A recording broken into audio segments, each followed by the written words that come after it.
নমস্কার সবাইকে, আশা করি সবাই ভালো আছেন। চলে আসলাম নতুন আর একটি ভিডিও নিয়ে। কাল সন্ধ্যায় বাচ্চাদের জন্য কিছুটা মালপোয়া তৈরি করেছিলাম। আর শরীরটাও ভালো ছিল না, মনটাও ভালো ছিল না, তৈরি করার তেমন একটা ইচ্ছে ছিল না। বাচ্চারা জেদ করলো তাই তৈরি করে ফেললাম। চালের গুঁড়ি ছিল না, তাই কিছুটা পোলাওয়ের চাল ভিজিয়ে দিয়েছিলাম, পরিমাণ মতো দুধ দিয়ে দিলাম, আর খেজুরের লালি গুড় ছিল দিয়ে দিলাম, আটা দিয়ে দিলাম, কিছুটা এলাচ দিয়ে দিব একটু সেন্টের জন্য। আমার কাছে খুব ভালো লাগে। খেজুরের গুঁড়ি কিছু না দিলেও চলে, ব্লেন্ডার করে নিলাম। এদিকে কড়াইয়ে তেল দিয়ে দিলাম, তেলটা গরম হতে থাকলো।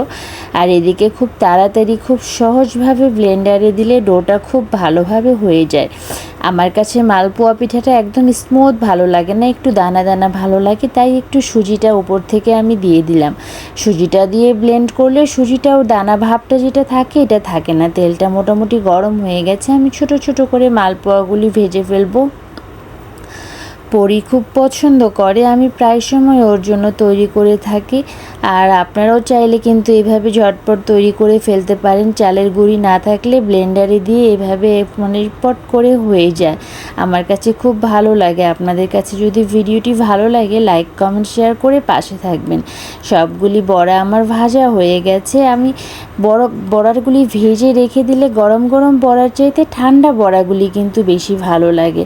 আমার সবগুলি বড়া তৈরি হয়ে গেছে। আপনাদের কাছে যদি ভিডিওটি ভালো লাগে, লাইক কমেন্ট শেয়ার করে পাশে থাকবেন।